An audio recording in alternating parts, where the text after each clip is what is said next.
Over the last few weeks, if you were paying close attention to the heartbeat of the global markets, you likely felt a disturbance. It wasn't a crash, not at first.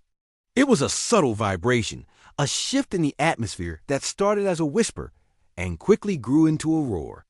Bond markets, usually the boring, predictable foundation of finance, suddenly became jittery. Yields began to spike without warning. Financial analysts, who typically speak in measured, cautious tones, started using vocabulary they reserve for disasters. Words like meltdown, contagion, liquidity crisis, and systemic danger. But today, that low-frequency background noise transformed into a deafening global alarm. The source of this panic was not a volatile emerging market or a reckless tech bubble. It was Japan, the country that has stood for decades as the global symbol of financial stability, discipline, and calm behavior, has just triggered a seismic shock that is currently ripping through every major bond market on Earth. This is not a theoretical exercise. This is not a prediction of what might happen next year. This is unfolding right now, in real time. And if you understand the mechanics of how global debt functions, you understand why the experts are calling this the most dangerous financial moment we have faced in decades. To understand the magnitude of this event, we have to break down exactly what just broke. The Japanese bond market was the one thing that was never supposed to crack. For over 30 years, Japan has held the title of having the world's most stable, predictable bond market. The Bank of Japan kept interest rates pinned near zero and often in negative territory for years on end.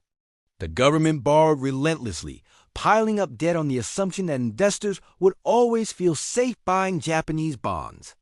It became a core pillar of the entire global financial system, a certainty in an uncertain world. Japan's debt-to-GDP ratio climbed to the highest in the developed world, surpassing 230%. And yet, for decades, nothing happened. The system held together. The impossible kept continuing, until now. In just the last few days, Japanese government bond yields, specifically the 10-year yield, which acts as the benchmark for the entire economy, spiked to their highest levels since 2007. Let that sink in.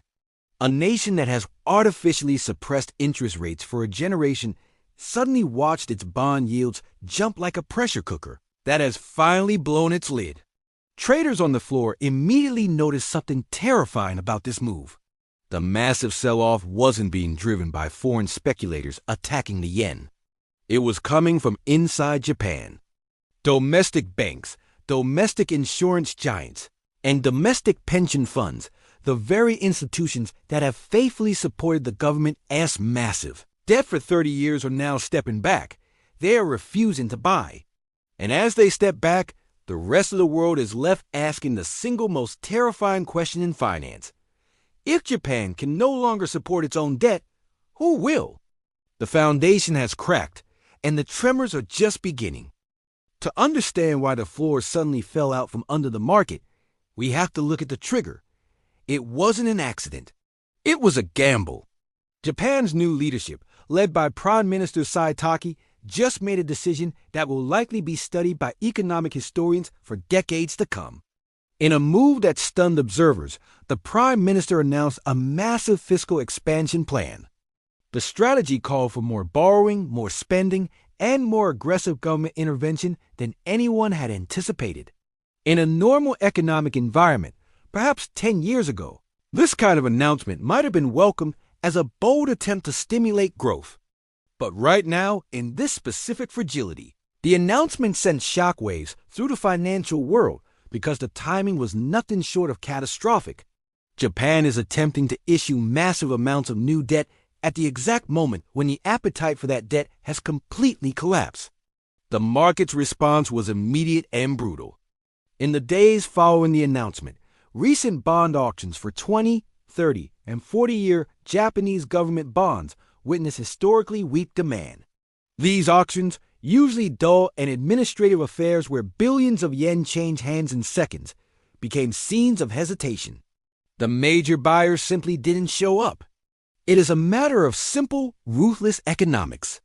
When you drastically increase the supply of bonds while the demand for them evaporates, the price crashes and the yields, the interest rate the government must pay explode higher. In a country already burdened with over 1,300 trillion yen in government debt, rising yields are not just an inconvenience. They are a mathematical death spiral. But the crisis runs deeper than just bad political timing. The safety net is gone. For decades, whenever the Japanese government needed to sell debt, there was always one buyer who would show up no matter what: the Bank of Japan. The central bank acted as the ultimate backstop, buying bonds with unlimited, unrestricted, and unquestioned power. They were the guarantee that the market would never fail. But the Bank of Japan cannot do that anymore. A ghost from the past has returned to the island nation: inflation. For nearly 40 years, Japan lived in a world of deflation and falling prices. But now, inflation has broken down the door, forcing the central bank into a corner. To fight rising prices, the Bank of Japan has been forced to step back from its ultra-loose monetary policy. They have quietly begun reducing their bond purchases. They are trying to normalize interest rates to save the currency and curb the cost of living. And this created a terrifying paradox. Just when the Japanese government needs its central bank to buy its debt the most, the central bank is signaling that it is leaving the room. This is the first time in generations that the Japanese government is being forced to face the harsh reality of the open bond market without a guaranteed rescue. The training wheels have been taken off and the bike is wobbling violently. The market is reacting not just with surprise, but with fear, because the entity that kept the game rigged in Japan's favor has left the table. And as the domestic support collapses, the shock is refusing to stay contained within Japan's borders. It is spilling over the oceans. Here is where the story shifts from a domestic problem to a global emergency. To the average observer, Japan is just another country struggling with a high debt load. But to the financial system, Japan is something far more critical. It is the world's largest creditor. Japanese institutional investors, the massive pension funds, the conservative banks, and the insurance giants are the whales of the global financial ocean. Collectively, they hold over $12 trillion worth of assets scattered across the globe. They own vast ocean-sized portions of United States treasuries, European government bonds, corporate debt, and emerging market securities. For decades, they have exported their savings to the rest of the world, keeping global borrowing costs low and liquidity high. But the physics of this relationship just inverted. If Japanese domestic yields rise high enough, the math changes instantly. These investors will start pulling that massive tide of capital back home. This is not necessarily because they want to. It is because they will be forced to. As the value of their domestic bond portfolios takes a hit from rising yields, their balance sheets suffer. To plug the holes and stabilize their own capital requirements, they have to sell their profitable foreign assets and bring the cash back to Tokyo. It is a phenomenon known as repatriation, and when a $12 trillion giant decides to go home, everyone else gets crushed in the stampede. We saw a preview of this nightmare immediately after the Japanese yield spike. It didn't take days. It took minutes. United States treasuries fell sharply. European bond markets sold off. Emerging market currencies felt immediate pressure, and the volatility index, the fear gauge of Wall Street, jumped. That is how deeply interconnected the modern system is. Japan moved, and the world trembled. The sheer speed of the reaction proved that this is not a localized issue. It is a live wire connected to every major portfolio on the planet. The reason analysts are now calling this a $12 trillion shock is because of the sheer volume of liquidity that Japan controls. If Japanese institutions panic, even a little, global liquidity could vanish almost overnight. Imagine a scenario where credit markets freeze because the biggest buyer has walked away. Imagine bond yields rising everywhere simultaneously, in New York, in London, in Frankfurt, making it more expensive for your government to borrow, for your company to refinance its debt, and for you to get a mortgage. We are talking about currencies swinging violently and stock markets correcting sharply as the cheap money that fueled them is withdrawn. Real estate markets, already fragile, could lose their momentum entirely. This is the scenario that keeps central bankers awake at night. All this chaos is possible simply because the world's most stable bond market suddenly became unstable. Japan was never expected to be the trigger. It was supposed to be the anchor. But here we are, watching the anchor drag along the bottom, threatening to pull the entire ship down with it. Experts now believe that what we are witnessing may be just the first phase of a global debt meltdown, a chain reaction that exposes just how vulnerable the world really is. The world has never been this vulnerable. To understand the gravity of this moment, you have to look at the landscape in which this crisis is unfolding. We are living in a time where global debt has reached an all-time high, a mountain of obligation that towers over the real economy. The United States debt has just crossed the $34 trillion mark. China is wrestling with a shadow banking system that is quietly imploding from within. Europe is teetering on the edge of recession, facing fiscal strain and political fracturing. Emerging markets are drowning in obligations they owe to foreign lenders. In this fragile ecosystem, Japan's sudden instability is not just a local problem. It is like pulling a critical brick out from the bottom of a trembling tower. If that brick moves, the entire structure is at risk of collapse. And right now, that brick is shaking violently. The reason the panic spread so quickly comes down to one uncomfortable truth. The entire modern financial system is built on cheap debt.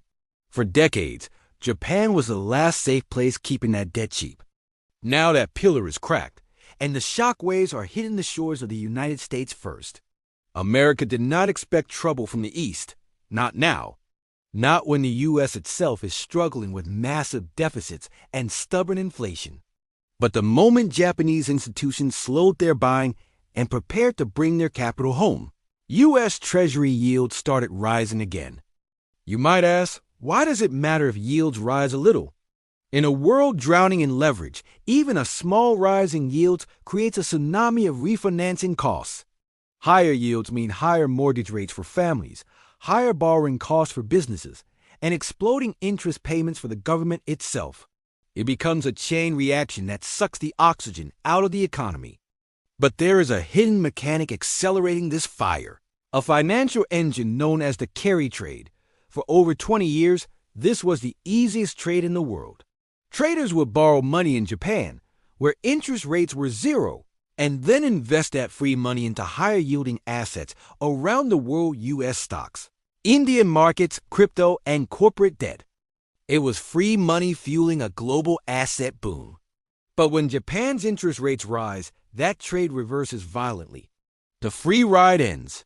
Traders are forced to sell those foreign assets to pay back their yen loans. This creates a synchronized wave of selling pressure across the globe. Tech stocks dip, emerging markets weaken, and bond markets tighten, all because the source of the cheap liquidity has dried up. This is the true contagion. Japan sneezes, and the world catches pneumonia. The first domino has already fallen in the form of Japanese insurance companies. These massive institutions, required by law to protect their solvency, are cutting new purchases of foreign bonds. They are shifting reserves back into domestic Japanese bonds to survive the storm. This leaves a vacuum in the global market, a $12 trillion hole that no one else has the money to fill. As they pull back, the U.S. feels the loss of its single largest foreign creditor. If Japan pulls back even 5% of its holdings, it can destabilize the $27 trillion U.S. Treasury market. The buffer is gone, and the world is suddenly realizing that the safety net they relied on was made of Japanese yen, and it is unraveling before their eyes. We have reached a point where the theoretical becomes inevitable. Within days of the initial spike in Japanese yields, the guardians of the global economy began to sound the alarm. The World Bank issued a stark warning that global debt servicing costs are hitting record highs. The International Monetary Fund emphasized the rising risks of synchronized debt distress. These are not organizations that deal in hyperbole. They deal in data. And the data is screaming that the system is under stress. Financial analysts, usually prone to optimism, are now calling this one of the most dangerous debt moments of the century.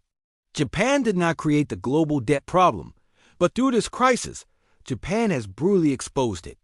If the world's most stable bond market can shake, then any country's debt can shake. What you are watching right now is not merely a local crisis or a temporary blip on a trading screen. It is a live stress test for the entire global financial architecture. Japan was never supposed to break. It was the quiet backbone, the boring relative that everyone relied on to keep the family solvent. It was the one country everyone thought would stay stable forever. But the moment those yields spiked, the world realized a brutal truth. If Japan can lose control of its debt, then no nation is truly safe. The United States is drowning in record deficits. Europe is cracking under political and fiscal pressure. China's shadow banking system is collapsing from within. Emerging markets are one shock away from a wave of defaults. Japan simply lit the fuse. The next few months will tell us exactly how far this fire travels. A $12 trillion repositioning of capital does not happen quietly. It does not happen slowly. And it certainly does not happen without consequences. Japan has already forced global yields higher. It has already shaken liquidity worldwide. It has already pushed major economies onto thinner ice than anyone expected. We are now in uncharted waters. The central banks have run out of easy options. They cannot print their way out of this without igniting inflation, and they cannot raise rates to fight inflation without crashing the debt markets. So here is the final question you must ask yourself as the dust settles on this chaotic week. If this was just a warning shot, what does the real crisis look like? And more importantly, how prepared is the world for what comes next? The global financial system is a complex web of promises. And right now, the oldest and most trusted promise that Japanese debt is risk-free has been broken. When the foundation cracks, the entire house shifts. We are no longer waiting for the storm to arrive. The storm is here, and it started in the land of the rising sun. The quiet era is over. The noise you hear now is the sound of the world adjusting to a new, more volatile reality. Sleep well, if you can.